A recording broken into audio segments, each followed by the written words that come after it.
أعوذ بالله من الشيطان الرجيم. بسم الله الرحمن الرحيم. هل أتى على الإنسان حين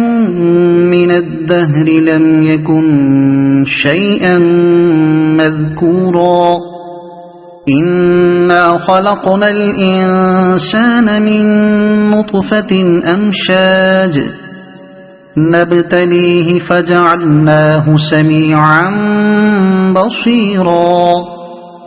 إنا هديناه السبيل إما شاكرا وإما كفورا إنا أعتدنا للكافرين سلاسل وأغلالا وسعيرا إن الأبرار يشربون من كأس كان مزاجها كافورا عينا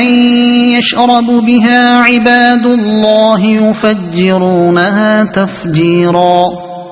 يوفون بالنذر ويخافون يوما كان شره مستطيرا ويطعمون الطعام على حبه مسكينا ويتيما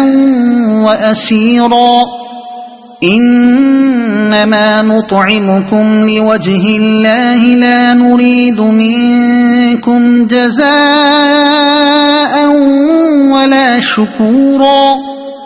إنا نخاف من ربنا يوما عبوسا قمطريرا فوقاهم الله شر ذلك اليوم ولقاهم نضرة وسرورا وجزاهم بما صبروا جنة وحريرا متكئين فيها على الأرائك لا يرون فيها شمسا ولا زمهريرا ودانية عليهم ظلالها وذللت قطوفها تذليلا ويطاف عليهم بآنية من فضة وأكواب كانت قوارير من فضة قدروها تقديرا ويسقون فيها كأسا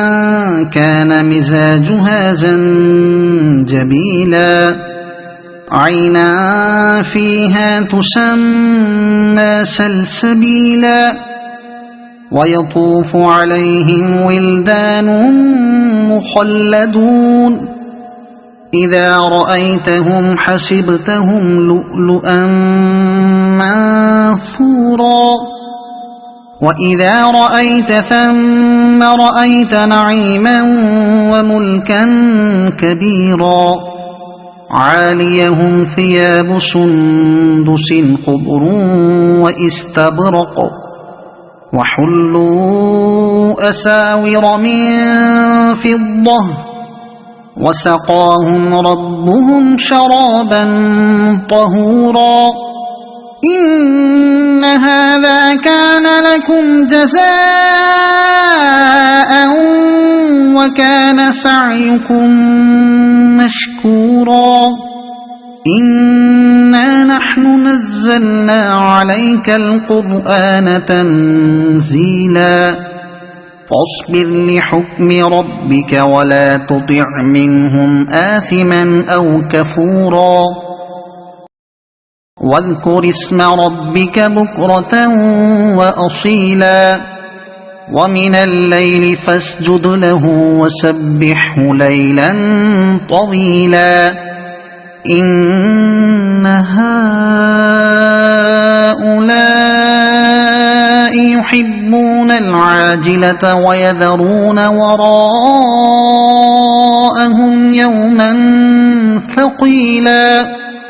نحن خلقناهم وشددنا أسرهم وإذا شئنا بدلنا أمثالهم تبديلا إن هذه تذكرة فمن شاء اتخذ إلى ربه سبيلا وما تشاءون إلا أن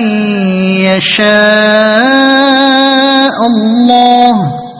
إن الله كان عليما حكيما يدخل من يشاء في رحمته والظالمين أعد لهم عذابا أليما صدق الله العظيم.